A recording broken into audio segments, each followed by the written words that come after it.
सियासी और चुनावी खबरों का रुख करें उससे पहले फर्रुखाबाद से बड़ी खबर आ रही है। फर्रुखाबाद में बोरवेल में 5 साल की एक बच्ची गिर गई है। मासूम को बचाने की कोशिश चल रही है।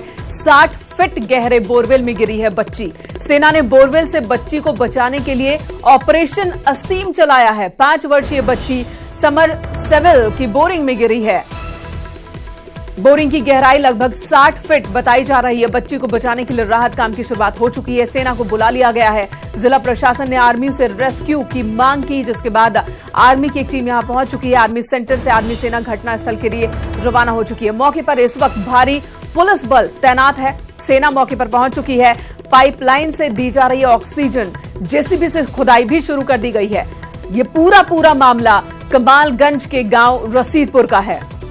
मोनिका रानी मोनिका रानी डीएम फर्रुखाबाद इस वक्त हमारे साथ जुड़ चुकी हैं। मोनिका जी, आप तक क्या अपडेट है, क्या खबर है? बच्ची को बचाने की कोशिश चल रही है, कितनी तैयारी है अपनी?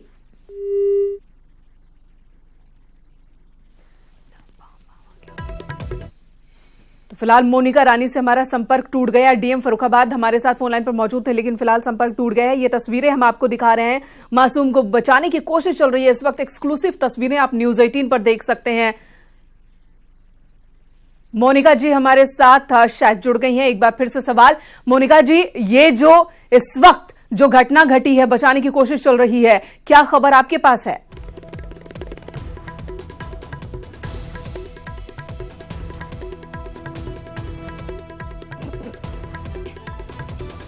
तो सूर्या इस वक्त हमारे सहयोगी जुड़ चुके हैं, सूर्या वाजपेयी। सूर्या, क्या खबर, कितना वक्त हो चुका है अब तक रेस्क्यू काम शुरू हुए और क्या उम्मीद? देखिए, मैं आपको बता दें, फर्रुखाबाद का कमालगंज इलाका है, जहां पर रसीदपुर गांव था, जहां पर ये बच्ची थी, 5 साढ़े 5 साल की बच्ची है, जो कि एक 60 फुट गहरे बोरवेल में गिर गई थी। बोरवेल में गिरने के बाद में तत्काल जो है पुलिस मौके पर पहुंची और मौके पर जब पुलिस ने पूरे मामले को भापा, क्योंकि 60 फीट गहराई में ये मासूम बच्ची है, अभी भी यहाँ मौके पर सेना पहुंच चुकी है, क्योंकि आर्मी का सबसे बड़ा सेंटर फतेहगढ़ में है और इस फतेहगढ़ सेंटर से लगातार सेना के तकरीबन 100 जवान जो है मौके पर पहुंच गए हैं। सेना के अधिकारी भी मौके पर हैं।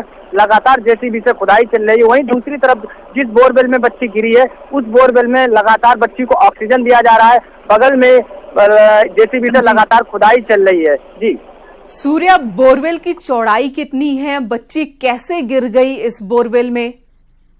देखिए, ये बहुत बड़ी लापरवाही रहती है गांव के इलाकों में। कि सबसे बड़ी बात है कि ये बोरिंग जो है इस समय तकरीबन 8 फीट की बोरिंग होती है, जिसमें कि ये बहुत बड़ा गड्ढा होता है, जिसमें कि ये बच्ची जो थी गांव में खेल रही थी। खेलने के दौरान बच्ची उस बोरवेल के पास पहुंच गई और बच्ची जो थी नीचे उस बोरवेल में जब जा गिरी है, तो काफी देर के बाद में जो बच्चियां साथ में उसके साथ में बच्चे खेल रहे थे, उन्होंने परिजनों को बताया कि इसमें बच्ची गिर गई है।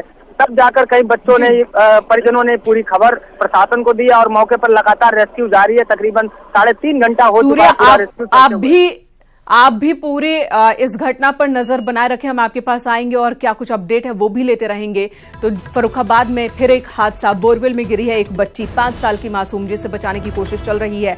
ऑक्सीजन उस तक पहुंचाई जा रही है, लेकिन लापरवाही भी साफ की। आखिर गाइडलाइंस जारी होने के बावजूद, और कई बार ऐसे हादसे हो चुके हैं, बावजूद इसके क्यों इस तरह की लापरवाही बरती जाती है? बोरवेल आखिर खुला क्यों छोड़ दिया जाता है? फिर एक बच्ची हादसे का शिकार हुई है, बचाने की कोशिश चल रही है। सेना की टीम भी पहुंच चुकी है और बोरवेल के समानांतर एक खुदाई भी शुरू हो चुकी है।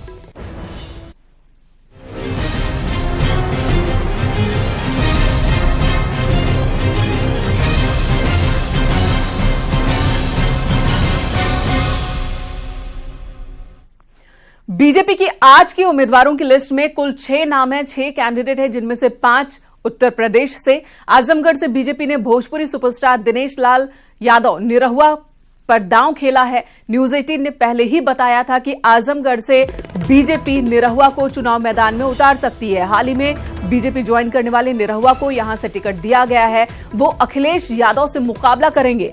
वहीं फिरोजाबाद से पार्टी ने चंद्रसेन जादौन को मैदान में उतारा है। फिरोजाबाद में त्रिकोणीय मुकाबला है, जहां चाचा भतीजा भी एक दूसरे के खिलाफ ताल ठोक रहे हैं। यहां गठबंधन की ओर से रामगोपाल यादव के बेटे अक्षय यादव हैं, जिनका मुकाबला अपने चाचा पीएसपी के शिवपाल यादव से है। बीजेपी ने मैनपुरी से प्रेम सिंह शाक्य को एक बार फिर से टिकट दिया है। मुलायम सिंह यादव के खिलाफ शाक्य होंगे। उधर रायबरेली की अगर बात करें तो यहां पर बीजेपी ने दिनेश प्रताप सिंह, जो कि कांग्रेस से बीजेपी में शामिल हुए हैं, उन्हें सोनिया गांधी को टक्कर देने के लिए चुनावी मैदान में उतारा है। रायबरेली सीट पर गठबंधन ने कांग्रेस को वॉकओवर दिया है, कोई उम्मीदवार नहीं उतारा, लेकिन बीजेपी ने उम्मीदवार उतारा है। आज की लिस्ट में 5वां नाम है मछली शहर, जहां से बीजेपी ने वीपी सरोज को उतारा है। पार्टी ने यहां के मौजूदा सांसद रामचरित्र निषाद का टिकट काट दिया है।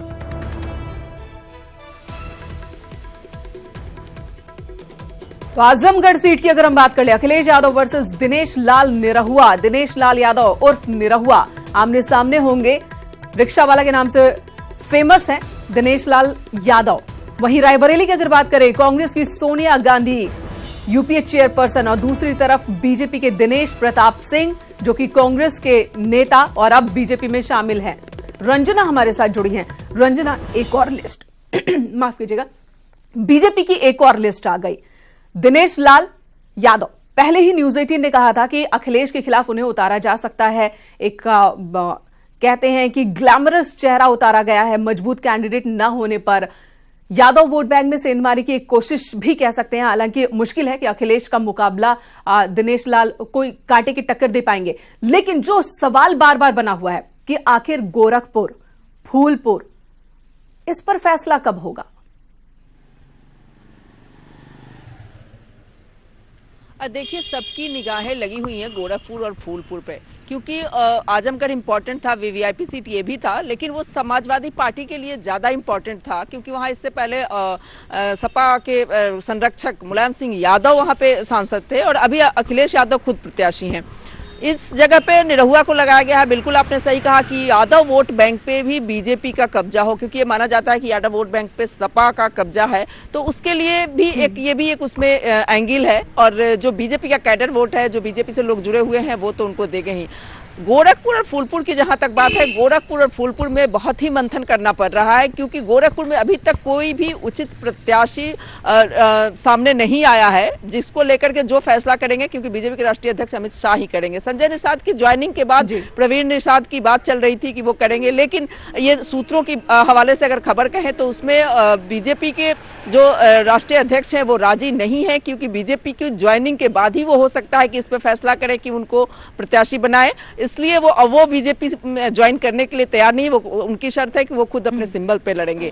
तो इस तरह से देखा जाए तो गोरखपुर की सीट भी अभी मंथन चल रहा है और उस पर राष्ट्रीय अध्यक्ष को फैसला करना है। फूलपुर की जहां तक बात है, उस पर बहुत ही ये चर्चा जोरों पे है कि आखिरकार कौन जीतेगा, क्योंकि पहली बार बीजेपी ने वो सीट जीती थी और केशव प्रसाद मौर्य के जो सांसद बने वहां से फूलपुर से, और इसके पहले वो हमेशा से वो सीट कभी भी बीजेपी की नहीं रही है। तो वहां पे ये माना जा रहा है, ये सूत्रों के हवाले से अगर खबर कहें तो उसमें भी कहा जा रहा है कि हो सकता है कि केशव प्रसाद मौर्य के बेटे को वहां उतारा जाए मैदान में। तो ये भी एक खबर आ रही है। अभी कयास ही है, मंथन चल रहा है। फाइनल इस पे जो है मुहर जब बिल्कुल कयास ही है। बिल्कुल रंजना, एक और आखिरी सवाल, अगर मैनपुरी सीट की बात करें, मुलायम सिंह यादव के अगेंस्ट प्रेम सिंह शाक्य को आखिरी दिन, कल नामांकन का आखिरी दिन है, उससे एक दिन पहले उनका नाम ऐलान किया जाता है। इससे पहले 2014 में भी अगस्त में लोकसभा उपचुनाव के दौरान भी ऐसा ही हुआ था। आखिरी दिन, एक दिन पहले उनका नाम अनाउंस होता है, आखिरी दिन वो नामांकन पत्र खरीदते हैं और भरते हैं। इस बार भी वही। बिल्कुल मुलायम सिंह यादव के खिलाफ भी बीजेपी, क्योंकि अपना कैंडिडेट वहां पे बदलना था बीजेपी को, और उसके लिए भी काफी मंथन हुआ। और संगठन में मंडल अध्यक्ष थे अभी जो प्रेम सिंह शाक्य है, वो संगठन के कार्यकर्ता हैं, क्योंकि पहले बहुत सारी चीजें उनके साथ नहीं जुड़ी हुई हैं। तो उस तरह का कैंडिडेट लाने की बीजेपी ने कोशिश की जो संगठन में जिसकी पकड़ हो, जो बूथ मैनेजमेंट है बीजेपी का, उसका असर दिखे कि कितना वोट आखिरकार संगठन पा पाता है वहां पे, क्योंकि मुलायम सिंह की एक अपनी छवि है और इसलिए वो मजबूत दावेदार है मैनपुरी के। और मैनपुरी उनकी ऐसी सीट है कि जिसमें माना जाता था कि हाँ मुलायम सिंह यादव खड़े हो गए तो वो जीतेंगे, ऐसी एक बनी हुई है। तो वहां पे संगठन के कार्यकर्ता को उतार करके बीजेपी ने एक संदेश देने की कोशिश की है कि हम अपने संगठन के कार्यकर्ता जो पार्टी के लिए काम करेगा उसे तवज्जो दी जाएगी। रंजना, धन्यवाद। इस वक्त रोकेंगे आपको पूरी जानकारी के लिए, पूरी बातचीत के लिए, लेकिन इंतजार अब भी बना हुआ है कि गोरखपुर फूलपुर से आखिर कौन होगा बीजेपी का उम्मीदवार। चलिए अगली खबर का रुख करते हैं। चुनाव का समय जैसे जैसे नजदीक आ रहा है, नेताओं की जुबान भी तीखी होती जा रही है। सीएम ने चुन चुन कर वार किया है विपक्षियों पर, तो विपक्ष ने भी पलटवार किया। मेरठ में रैली, निशाने पर सीधे कांग्रेस का घोषणा पत्र था। और आतंकवाद के बहाने कांग्रेस पर सीधा प्रहार था। अपने इरादे और वादों का तो पता नहीं था, फिर भी जुबान पर आतंकवाद, राष्ट्रवाद और नक्सलवाद था। ऐसे लगता है जैसे शहरी नक्सलियों ने कांग्रेस के अंदर घुसपैठ करके कांग्रेस पार्टी को ही हाईजैक कर लिया हो। योगी आदित्यनाथ यही नहीं रुके, उन्होंने हिंदुत्व को साधने के लिए इतिहास के बहाने विरोधियों को हिंदू विरोधी करार दे दिया। शंख भी बजेगा, डमरू भी बजेगा, घंटा भी बजेगा, घड़ियाल भी बजेगा, डीजे भी बजेगा, माइक भी बजेगा और जाओ ये आदेश मैं कर रहा हूँ। और मैंने कहा हर कांवड़ यात्रा के ऊपर हेलीकॉप्टर से पुष्प वर्षा भी करते जाइए। पता नहीं कहां पर कौन सी जगह भगवान शिव का अंश पड़ा हो, उसका पुण्य हमें भी प्राप्त हो जाएगा, इसलिए कोई प्रतिबंध नहीं होगा। हिंदुत्व के एजेंडे से निकले तो 400 पार के सपने पर ग्रहण लगाने वाले गठबंधन पर प्रहार कर बैठे। वैसे भी बीजेपी की हर चर्चा, हर जुबान और हर रैली से निकली हर बात गठबंधन पर टिकी होती है। जुबान से निकली हर बात तलवार की वार की तरह विरोधियों को घायल करती है।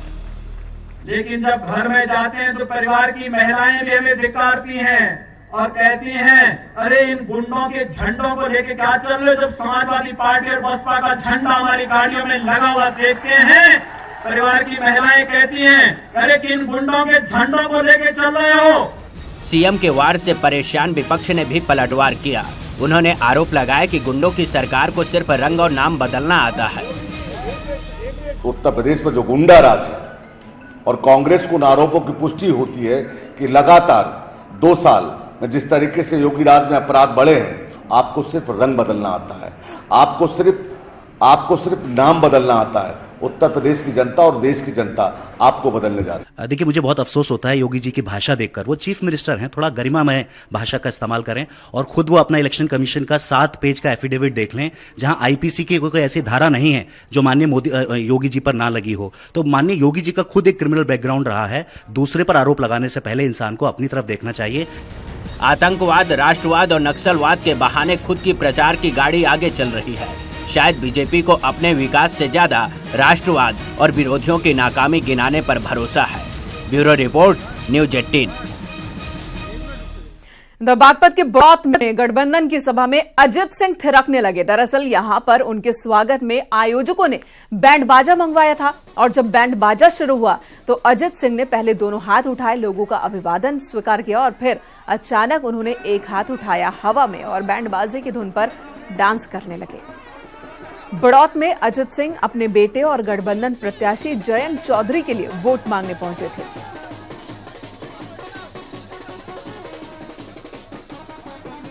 इस बीच लखनऊ से बड़ी खबर आ रही है। एनसीपी सूबे में गठबंधन के साथ शरद पवार ने अखिलेश को समर्थन पत्र भेजा है। गठबंधन के खिलाफ कहीं पर भी उम्मीदवार एनसीपी की ओर से खड़ा नहीं किया जाएगा। बिना शर्त एनसीपी ने गठबंधन को समर्थन दिया है। एनसीपी गठबंधन उम्मीदवारों के पक्ष में चुनाव प्रचार भी करेगी और पत्र लिखा है खुद शरद पवार ने और गठबंधन को बिना किसी शर्त के समर्थन दिया है, पूर्ण समर्थन दिया है। यहां तक कि गठबंधन के उम्मीदवारों के पक्ष में एनसीपी की ओर से प्रचार भी किया जाएगा। बहराइच और लखीमपुर खीरी में डिप्टी सीएम केशव प्रसाद मौर्य ने सभाएं की। इस दौरान उन्होंने अखिलेश और मायावती पर हमला किया और कहा कि इनकी सरकारों में सिर्फ घोटाले हुए हैं। जो काम पिछले 15 सालों में नहीं हो सका, हमने 2 साल में कर दिखाया है। अभी बहुत लोग यूपी छोड़ करके भागने वाले हैं और आने वाले समय में कोई इटली भागेगा, कोई और कहीं भागेगा। मोदी जी की लहर चल रही है। जनता ने इस चुनाव को अपने हाथों में ले लिया है। कमल 2014 से बड़े अंतर से खिलेगा। तो दिल्ली में कांग्रेस प्रदेश अध्यक्ष शीला दीक्षित से अभिनेता राजपाल यादव ने मुलाकात की है। अटकलें हैं कि राजपाल यादव कांग्रेस में शामिल हो सकते हैं और कांग्रेस के टिकट पर मनोज तिवारी के खिलाफ चुनाव भी लड़ सकते हैं। लेकिन जब न्यूज 18 ने राजपाल यादव से बात की तो उन्होंने कांग्रेस में शामिल होने की अटकलों को सिरे से खारिज किया। राजपाल ने कहा कि अगर ऐसा होगा तो लोगों को जरूर बताएंगे। ऐसा माना जा रहा है कि आपको कांग्रेस में शामिल होने वाले हैं और दिल्ली से चुनाव लड़ेंगे, क्या कितनी सच्चाई है इस बात में? नहीं, अभी कोई ऐसी नहीं, वे तो आदेश है, सब कोई भी कुछ भी कह सकता है, लेकिन ऐसा कुछ भी होगा तो बताएंगे तुरंत। क्या कांग्रेस की तरफ से आपसे संपर्क किया जा रहा है? जो भी होगा हम बताएंगे। हम सबके पूरे देश में सबके संपर्क में। इधर कानपुर से कांग्रेस प्रत्याशी श्री प्रकाश जायसवाल के नामांकन में शामिल होने पहुंचे राज्यसभा सांसद राजीव शुक्ला ने कहा कि राष्ट्रवाद के मामले में कांग्रेस सबसे आगे है। साथ ही उन्होंने ये भी कहा कि गरीबों को 72,000 रुपए देने, युवाओं को व्यापार के लिए लाइसेंस की जरूरत खत्म करने और किसी भी कर्जदार को जेल नहीं भेजे जाने के वादों को लेकर बीजेपी बहुत परेशान है।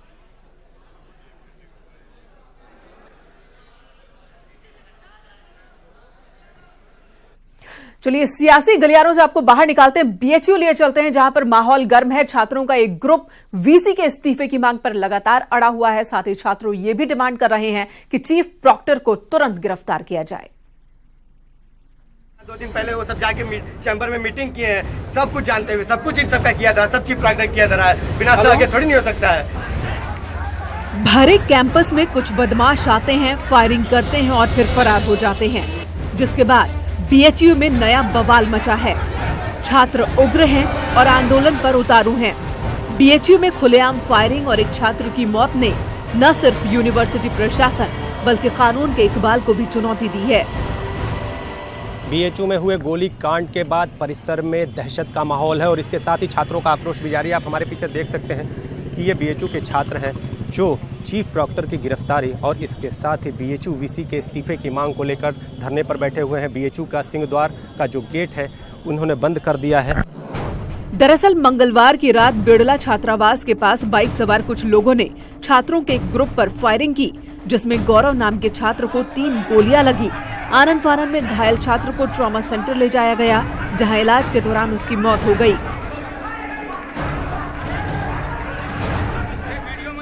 उस घटना में जो एफआईआर दर्ज किया उनके पिता के द्वारा करी गई थी, उसमें कुल 5 लोग नामजद थे, जिनमें 4 लोग नामजद थे, घटना में डायरेक्ट इन्वॉल्वमेंट था और एक को साजिश के रूप में चीफ प्रॉक्टर का नाम दर्ज किया गया था। 3 लोगों को उसमें जो मुख्य घटना में शामिल हुए उसमें गिरफ्तार कर लिया गया है। पुलिस का दावा है कि आरोपियों को गिरफ्तार कर लिया गया है, लेकिन छात्र अभी भी वाइस चांसलर की गिरफ्तारी की मांग कर रहे हैं और चीफ प्रॉक्टर को इस घटना का मास्टरमाइंड बता रहे हैं। कुछ जानते हुए सब कुछ इन सबका किया जा रहा है, सब चीफ प्रॉक्टर किया जा रहा है, बिना सलाह के थोड़ी नहीं हो सकता है। अभी 2 दिन पहले 40,000 के छीने किए, पिज्जा सटा के बिरलासी के लड़के क्या कहते हैं पिज्जा छीनते हैं, सब कुछ है। जब जानते हैं बिरलासी में अवैध लोग रहते हैं तो क्यों नहीं कार्रवाई हो रहा है। फिलहाल पुलिस अब इस घटना की कड़ियों को जोड़ रही है और बाकी आरोपियों की गिरफ्तारी की कोशिश में जुटी है। नीतीश कुमार पांडे की रिपोर्ट, न्यूज़ 18 वाराणसी। और वाराणसी से हमारे सहयोगी उपेंद्र जुड़ गए हैं। उपेंद्र, इस वक्त क्या अपडेट आपके पास? देखिए 5 घंटे की लगातार मैराथन बैठक अब खत्म हो गई है। ये बीएचयू प्रशासन और जिला प्रशासन के बीच में चल रही थी, क्योंकि सबसे पहले जिस तरीके से छात्र धरने पे बैठ गए थे उसके बाद डीएम ने काफी कोशिश की लेकिन छात्र नहीं माने। उसके बाद बीएचयू प्रशासन और जिला प्रशासन के बीच बैठक हुई। अब कुछ देर पहले बैठक खत्म हो गई है। छात्रों का प्रतिनिधिमंडल भी उस बैठक में मौजूद था। जिला प्रशासन ने बीएचयू को सुरक्षा व्यवस्था बनाए रखने को कहा है। साथ ही साथ जिला प्रशासन की अपील पर चीफ प्रॉक्टर बीएचयू की 3 दिन में जांच करने का भी आदेश हुआ है। ये चीफ प्रॉक्टर रोयना सिंह है, जिन पर इस मामले में खुद मुकदमा दर्ज है।